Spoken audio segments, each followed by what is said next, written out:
Hello everyone. మన తెలుగు వాళ్ళకి బాగా ఇష్టమైన ఉప్మా పెసరట్టు అండి. ఇప్పుడు నేను చెప్పినట్టుగానే చేసుకుంటే రెస్టారెంట్లో తిన్న అనుభూతి అయితే కలుగుతుంది. అందరూ చాలా ఇష్టంగా తింటారండి. ఫ్యామిలీ మొత్తం హ్యాపీగా తినొచ్చు నేను చెప్పినట్టు చేసుకుంటే. అంతే కదండి, పెసలతో చేస్తున్నాను కాబట్టి చాలా హెల్దీ అండి ఇదైతే. దీనికి పల్లీల చట్నీ కానీ, లేదు అంటే కొబ్బరి చట్నీ కానీ, అల్లం చట్నీ కానీ ఏదైనా సూపర్గా ఉంటుందండి. దానికోసం కావాల్సినన్ని పెసలన్నీ తీసుకుని ఒక 2 అవర్స్ 3 అవర్స్ నానబెట్టాలి. నైట్ నానబెట్టి మార్నింగ్లో అయినా చేసుకోవచ్చండి. నానబెట్టిన పెసలను నీట్గా క్లీన్ చేసుకుని గ్రైండర్లో వేయాలి, మెత్తగా గ్రైండ్ చేయాలి.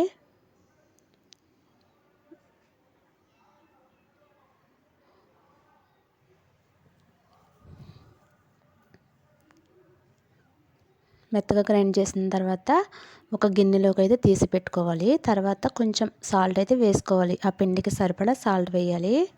సాల్ట్ వేసి బాగా కలపాలి.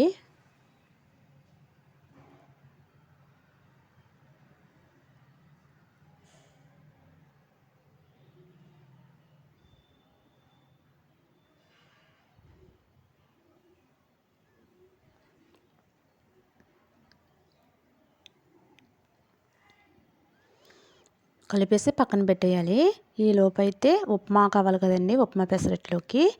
ఇప్పుడైతే ఉప్మా అయితే చేసుకుందాం. ముందైతే గిన్నె పెట్టుకుని దాంట్లో తగినంత ఆయిల్ అయితే వేసుకోవాలి.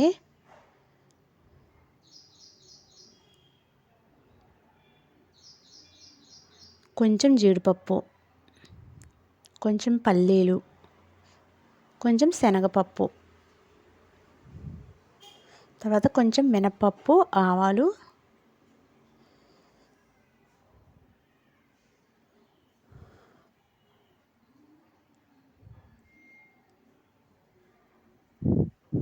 ఇవన్నీ కొంచెం ఫ్రై అవ్వాలి. కొంచెం ఫ్రై అయిన తర్వాత ఆనియన్స్, పచ్చిమిర్చి, అల్లం ఇవన్నీ చిన్న చిన్న ముక్కల కింద కట్ చేసుకుని అవి కూడా అందులో వేసేసి వేయించాలి. వేయించిన తర్వాత కరివేపాకు వేయాలి. ఆనియన్స్ లైట్గా వేస్తే సరిపోతుందండి, ఎక్కువ వేయించితే టేస్ట్ బాగోదు. కొంచెం వేయించి తర్వాత కరివేపాకు అయితే వేసుకుని లైట్గా ఫ్రై చేయాలి.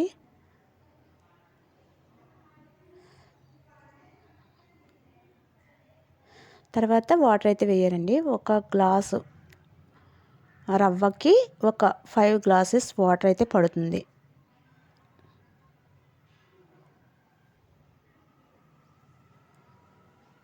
ఇది కొంచెం పలచగానే ఉండాలండి, పెసరట్లో కాబట్టి కొంచెం పలచగా ఉంటే బాగుంటుంది. తర్వాత తగినంత ఉప్పు అయితే వేసుకోవాలి.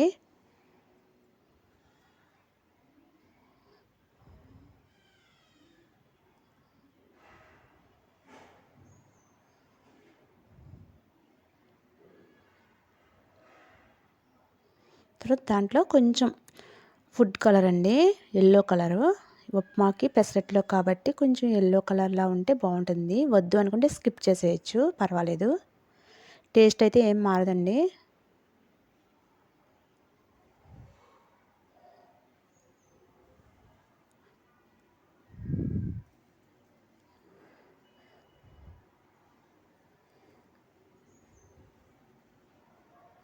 దీంట్లో ఇంకొక టిప్ అయితే ఉందండి. ఒకవేళ ఫుడ్ కలర్ అవాయిడ్ చేయాలి అనుకుంటే దాంట్లో కొంచెం పసుపు అయినా వేసుకోవచ్చు. కొంచెం పసుపు వేసుకున్నా కొంచెం ఎల్లో కలర్ అయితే మారుతుంది కాబట్టి కొంచెం పసుపు వేసుకొని చేసుకోండి, వద్దు కలర్ అనుకుంటే. తర్వాత అవి బాగా మరగాలి. మరుగుతున్నప్పుడు కావలసిన రవ్వ అయితే అందులో వేసేసుకోవాలి. నేను ఒక 5 గ్లాసెస్ వాటర్ వేసుకున్నాను, ఒక కప్పు రవ్వకి. ఇది ఎంత పలచగా ఉంటే అంత బాగుంటుంది, గట్టిగా అయితే అస్సలు బాగోదండి. అందుకని కొంచెం పలచగా ఉన్నప్పుడే దించేసుకోవాలి. ఇది కలుపుతూ ఉండాలి గడ్డ కట్టకుండా.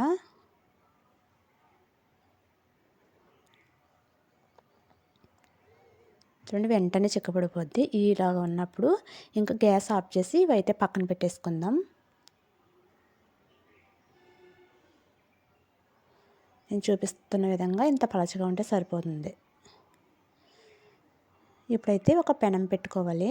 ఇవి పక్కన పెట్టేసుకుని ఒక పెనం పెట్టుకుని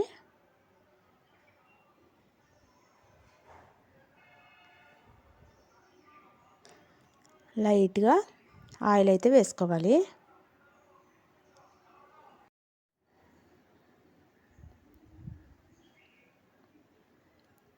పెనం బాగా వేడెక్కిన తర్వాత కొంచెం ఆయిల్ అయితే వేసుకోవాలి.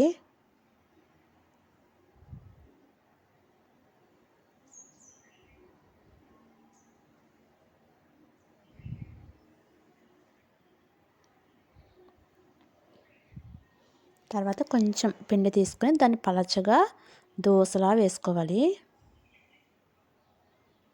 ఎంత పలచగా వస్తే అంత టేస్ట్ బాగుంటుంది.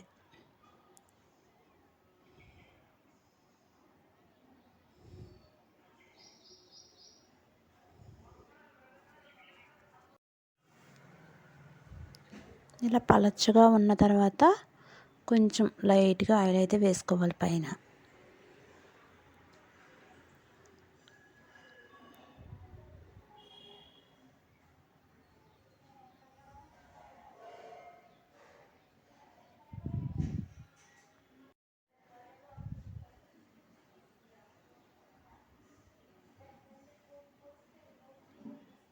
తర్వాత అట్టు బాగా కాలిన తర్వాత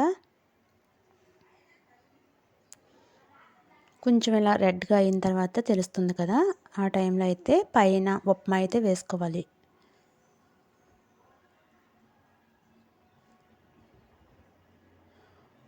ఒకవైపు వేసుకుంటే మడత పెట్టుకోవడానికి బాగుంటుంది కదా.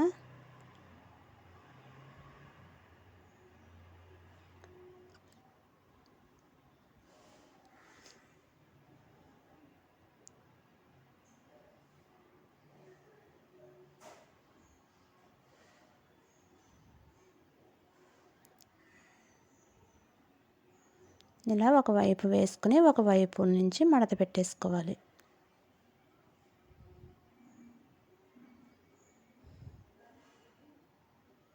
ఇలా కావలసినన్ని వేసుకోవచ్చు. మనకి ఎన్ని కావాలంటే అని ఒకదాని తర్వాత ఇంకొకటి అయితే వేసేసుకుని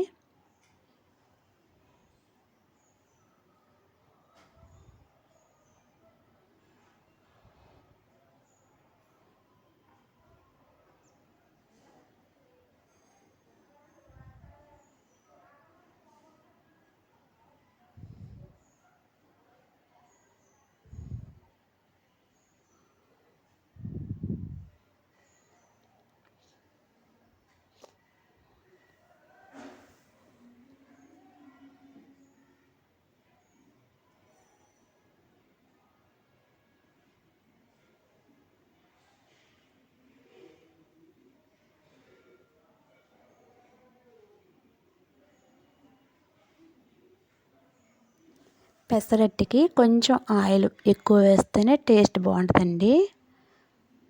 దీనిపైన కూడా అదేవిధంగా ఉప్మా అయితే పెట్టేసుకుని ఒకవైపు నుంచి మడత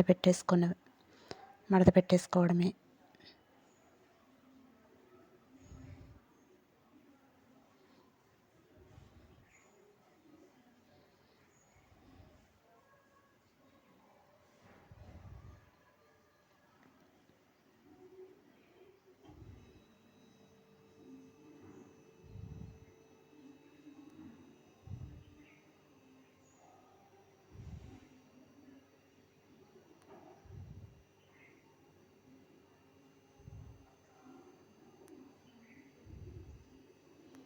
అంతేనండి, ఎంతో టేస్టీ ఉప్మా పెసరట్టు అయితే రెడీ అయిపోయింది.